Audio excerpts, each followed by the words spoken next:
Assalamualaikum warahmatullahi wabarakatuh.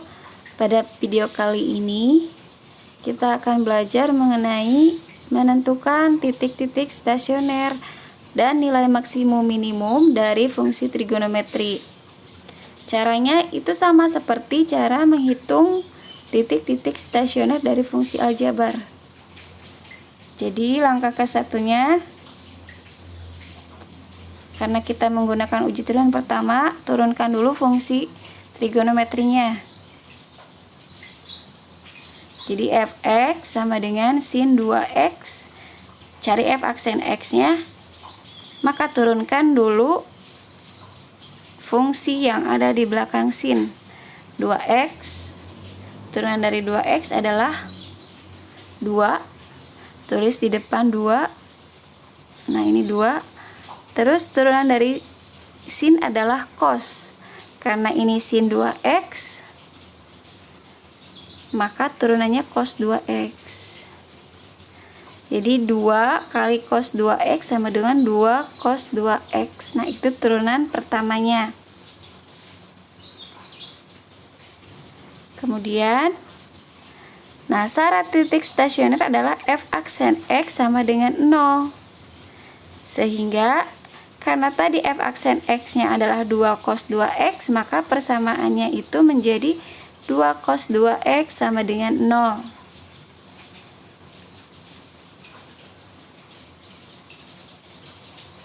Nah, baru kita nanti cari x-nya atau himpunan penyelesaiannya. 2 cos 2x sama dengan 0. Karena di depan ada 2, kita sederhanakan lagi. Nah, 2 cos 2x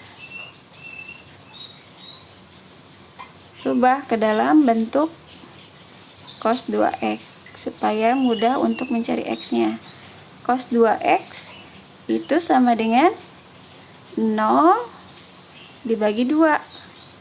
Jadi 0/2. Maka cos 2x sama dengan 0.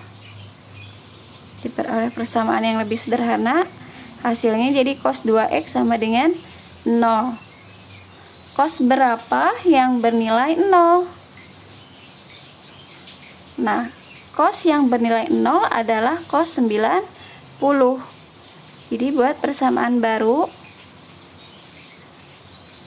supaya ruas kirinya cos dan ruas kanannya juga bentuk cos, jadinya cos 2x sama dengan cos 90 derajat. Nah, karena tadi batas-batas intervalnya itu adalah x kurang dari sama dengan x lebih dari sama dengan 0 dan x kurang dari sama dengan v, karena dinyatakan dalam v, jadi 90 derajatnya rubah ke dalam bentuk v. Cara merubahnya itu adalah 90 derajat dikali V per 180 derajat. Hasilnya adalah 90 derajat per 180 derajat pi. Kalau disederhanakan dibagi 90 derajat, hasilnya jadi 1/2 pi. Nah, jadi bentuk persamaan barunya adalah cos 2x sama dengan cos setengah v.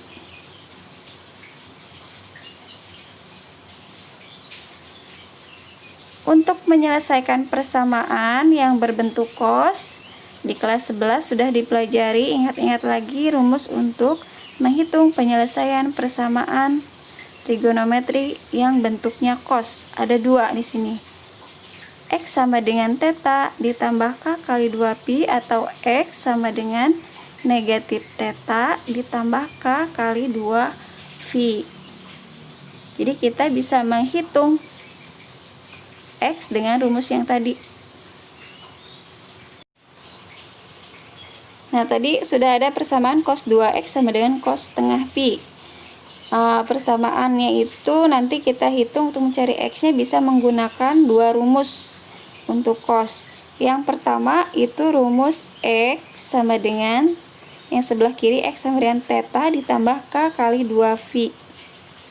Karena ini bentuknya bukan cos x tapi cos 2x, maka rumusnya menjadi 2x sama dengan setengah phi.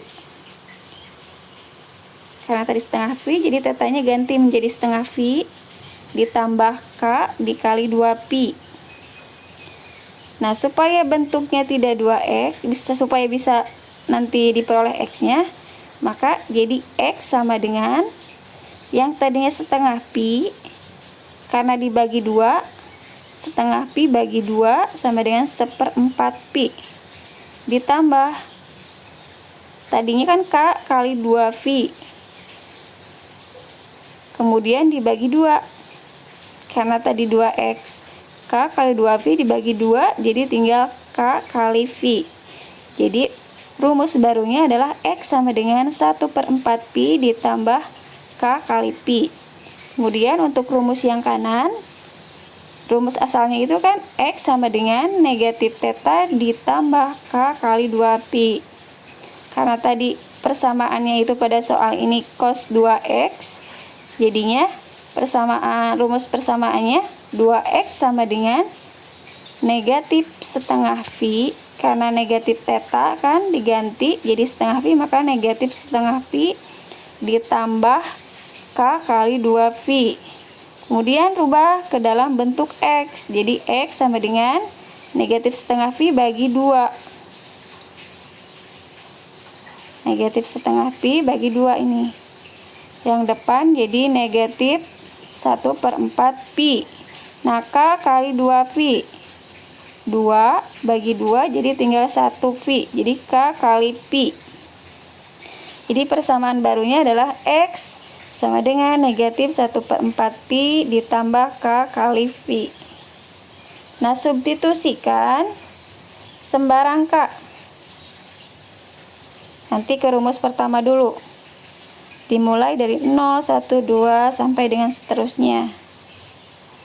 Untuk rumus x sama dengan yang pertama tadi yang sebelah kiri, x sama dengan 1/4 phi ditambah k kali pi. Jadi untuk k sama dengan 0, maka x-nya adalah substitusikan 0 ke persamaan x sama dengan 1/4 pi ditambah k kali pi. Di x sama dengan 1/4 pi ditambah 0 kali pi sama dengan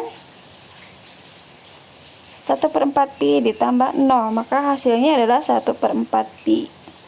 Karena tadi batas paling tingginya itu adalah phi, jadi 1/4 pi untuk 1/4 pi itu memenuhi batas interval. Jadi ini memenuhi yang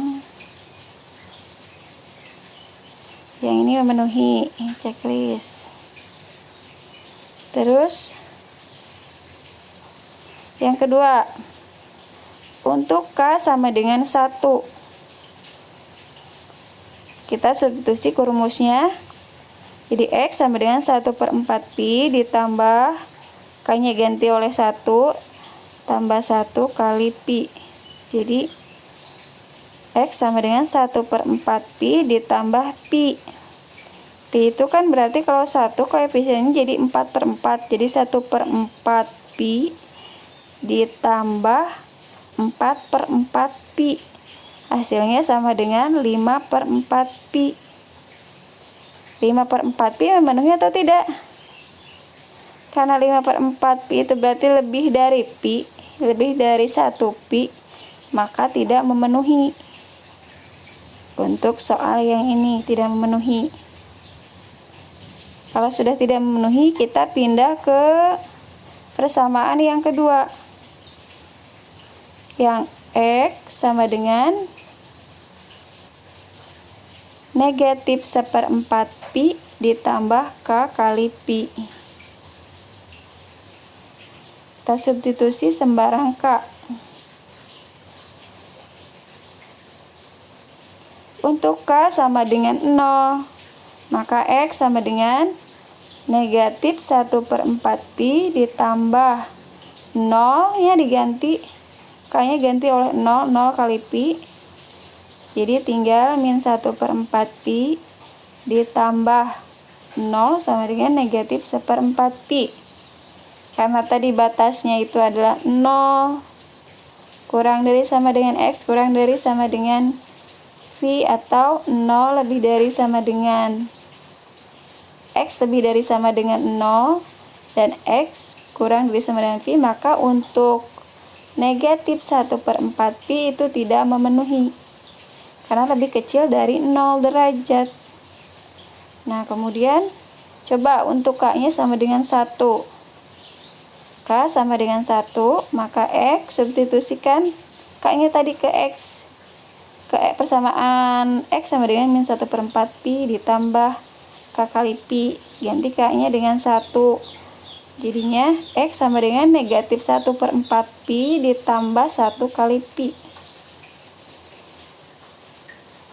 Nah, yang 1 pi-nya itu supaya bisa dijumlahkan, rubah ke dalam bentuk pecahan. Jadinya 4/4 pi yang 1 pi.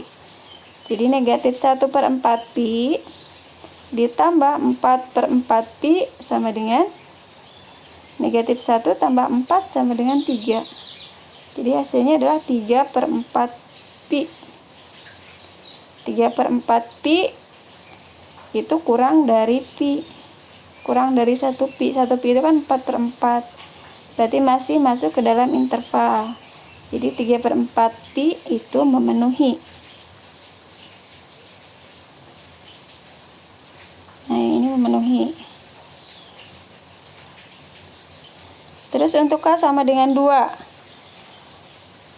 Substitusi ke X sama dengan negatif 1/4 pi. K-nya ganti dengan 2. Jadi 2 dikali pi sama dengan, nah, negatif 1/4 pi ditambah 2-nya rubah ke bentuk pecahan. 2 itu kan berarti kalau penyebutnya 4, berarti dibuat pecahan jadi 8/4. Min 1/4 tambah 8/4 hasilnya jadi min 1 tambah 8, 7. 7/4 pi. 7/4 pi itu lebih besar dari V. Jadi ini tidak memenuhi, tidak masuk ke dalam interval. Jadi ada 2 yang memenuhi itu. Yang K-nya sama dengan 0 untuk rumus yang pertama, terus untuk rumus yang kedua itu untuk K sama dengan 1. Sehingga diperoleh absis titik stasioner yaitu 1/4 pi dan 3/4 pi. Substitusikan absis itu berarti X-nya. Substitusikan absis titik stasioner ke Fx sama dengan sin 2x untuk menghitung nilai stasioner atau nilai maksimum minimumnya. Nah, setelah disubstitusikan, X sama dengan untuk 1/4 pi, substitusi ke sin 2x, jadi F 1/4 pi sama dengan sin 2 kali 1/4 pi. 1/4 pi itu berarti kalau dirubah ke dalam bentuk derajat, jadinya 180/4 berarti 45 derajat. Jadi sin kali 2 kali 45 derajat. Sin 2 kali 45 derajat berarti sin 90 derajat. Sin 90 derajat itu sama dengan 1. Nah, terus untuk yang kedua, absis yang kedua 3/4 pi. Jadi X sama dengan 3/4 pi, substitusi. Jadi F 3/4 pi sama dengan sin 2 dikali 3/4 pi. 3/4 pi itu adalah tinggal kali 180 ya, 3 kali 180/4 atau 180 bagi 4 tadi 45, 45 kali 3 itu 135 derajat.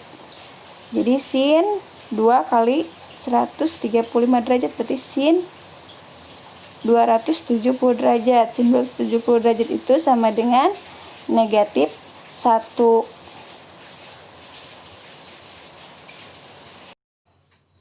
Nah, setelah tadi kita memperoleh nilai stasionernya, kita akan menguji apakah nilai-nilai stasioner itu maksimum atau minimum dengan cara melakukan uji titik setiap selang.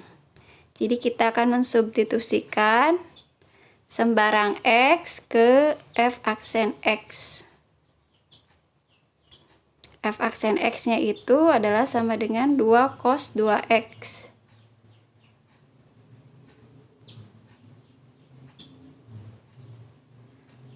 Jadi kita coba buat garis bilangan. Tadi absisnya itu kita peroleh 2, yaitu 1/4 pi dan 3/4 pi. 3/4 pi. Jadi coba substitusi sembarang sudut yang paling gampang disubstitusi yang ada di sebelah kiri dari 1/4 pi. Kemudian substitusi sembarang sudut yang berada di antara 1/4 pi dan 3/4 pi. Terakhir substitusi sembarang sudut yang berada di sebelah kanan 3/4 pi. Misalkan kita akan substitusi yang sebelah kirinya itu 0 yang gampang. Terus yang tengah-tengah antara 1/4 pi dengan 3/4 pi kita akan substitusi setengah pi. Yang terakhir yang untuk sebelah kanan 3/4 pi kita substitusi pi supaya mudah. Jadi substitusinya untuk sudut-sudut istimewa.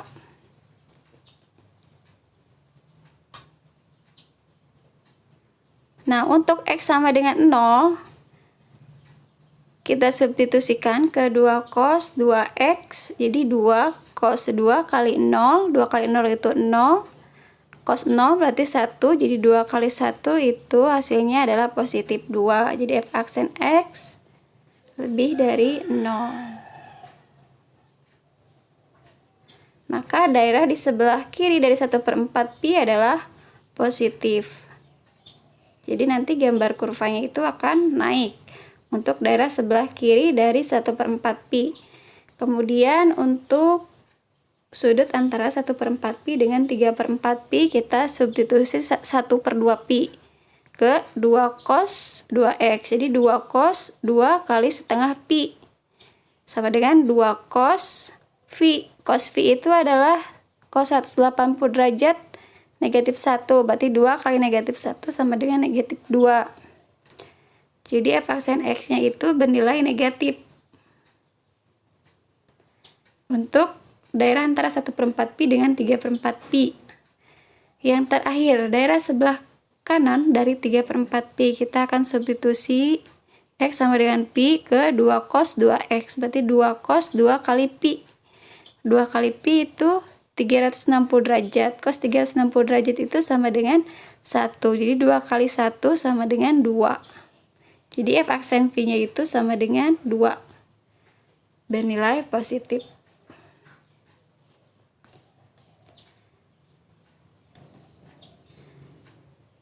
Nah, kita buat ke dalam tabel ini X-nya 0, 1/4 pi, setengah pi, 3/4 pi, terakhir V. Angka-angka yang tadi disubstitusikan. Nah, setelah disubstitusi, diperoleh F aksen X untuk 0. Untuk 0 itu bernilai positif, maka gambar kurvanya itu akan naik. Nah, kurvanya akan naik. Kalau 1/4 pi disubstitusi ke F aksen X, stasioner. Nah, terus untuk yang setengah V tadi disubstitusi setengah pi itu adalah negatif. Berarti kurvanya akan turun. Kurang dari 0. Untuk yang 3/4 pi, 3/4 pi itu disubstitusi akan stasioner. Terus yang terakhir, V disubstitusi adalah bilangan positif. Berarti kurvanya akan naik karena F aksen X-nya lebih dari 0. Maka berdasarkan tabel ini diperoleh untuk absis 1/4 pi, untuk yang X-nya 1/4 pi, berarti itu adalah absis untuk titik balik maksimum. Dan untuk yang absisnya 3/4 pi itu adalah untuk titik balik minimum. Jadi akan kita peroleh untuk X sama dengan 1/4 pi terdapat titik maksimum 1/4 pi, 1 dengan nilai maksimumnya F 1/4 pi sama dengan 1. Kemudian untuk X sama dengan 3/4 pi terdapat titik minimum. Bukan maksimum yang ini, minimum.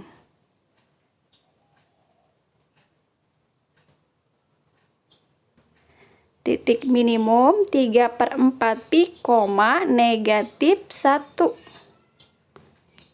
Karena nilai minimumnya negatif 1, bukan 1 ya, ini negatif 1 seharusnya. Negatif 1.